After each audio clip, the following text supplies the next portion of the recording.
If we could just let go of caring about things, let go of having to control everything and needing everything to go a certain way. Like, I've been noticing that's probably my biggest fear, is actually letting go and not having to do. That's what letting go is. It's not needing to do anything at all. But whenever something comes up in my life, whenever anything happens at all, I feel like I have to take some sort of action. I almost feel like I kind of have to like grind and work hard to solve things, to solve problems. True letting go is not needing to do anything. And if we don't need to do anything, if we're cool with just how things are right now, I feel like we probably wouldn't have much anxiety, we probably wouldn't have much stress, and things would work themselves out.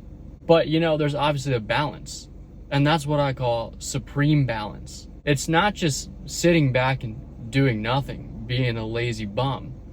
It's doing things at the right time and just doing what is necessary, doing what you feel you need to do, but in complete balance, right?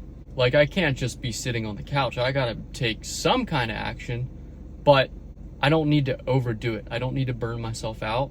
And I found myself, when I truly don't know what to do next, I still like obsess over, I need to do something. I need to do something. But at that point, I've realized that that's the point where you just stop obsessing over that thing and just turn your attention to something else, go do something else, take a chill, and let that thing work itself out. And it always does, in the most effortless, easy way possible. Like, I challenge you, a problem that you have right now, something that you feel like you need to do, I challenge you to just sit back and not do anything and let itself work out. We know that when our mind is quiet, when we enter a state of no thinking, just being, there is no room for suffering there. There is no room for stress and anxiety, because we're not thinking about something that's going to happen.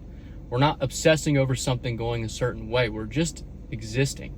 And sometimes, like, our intelligence can be our greatest enemy. The fact that we think we know something, or we like need to know something or figure something out, causes a lot more suffering.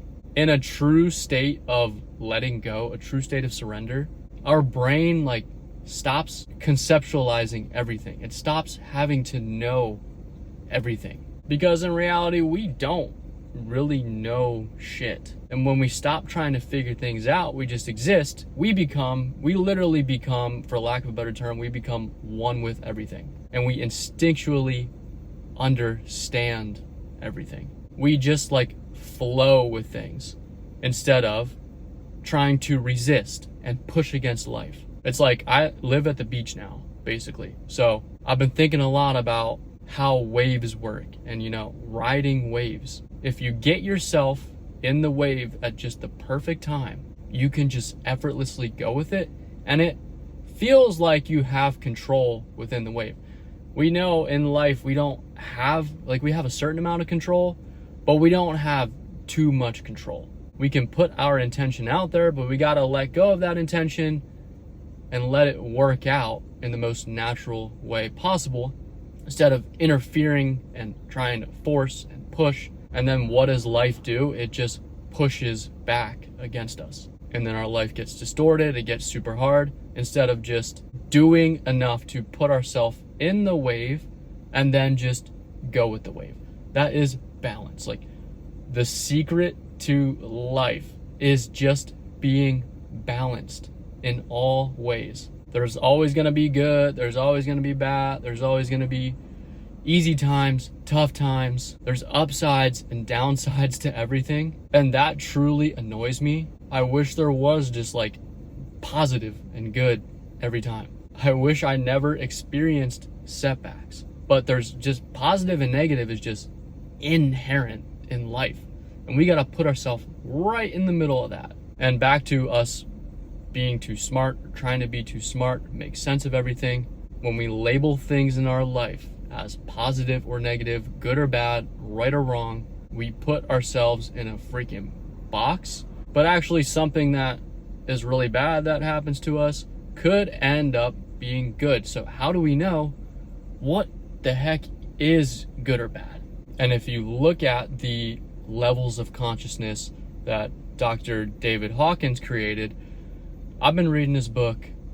I think it's called something like Explaining the Levels of Consciousness. In that scale that he has, he talks about the lower emotions or lower states. If you are in those predominantly, you are in a state of having or needing. And that's just a state of forcing shit, caring about material things, survival. When you start to move up, those middle states are more states of doing. So now you're going out, exerting your will in the world. You're doing things, making positive changes, and you see that you have some kind of control. You make better decisions, you change yourself, you start to get positive results.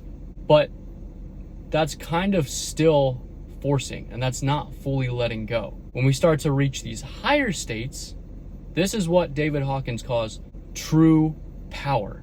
It's like true magnetism. That's really letting go and just being. We stop having to exert ourselves all the time, and we start to become a magnet. We become an attractor.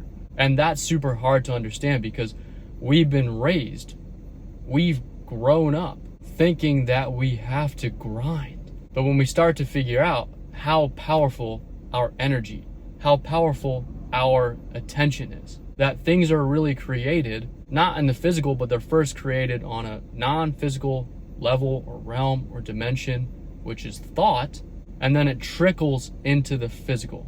We can start to exert, like I talked about in, I think it was my last video, exert less physical effort and start to change things on those more subtle levels. So use our energy and our action more efficiently, and then just sit back and let things work out, and they do, and you gotta trust that they do.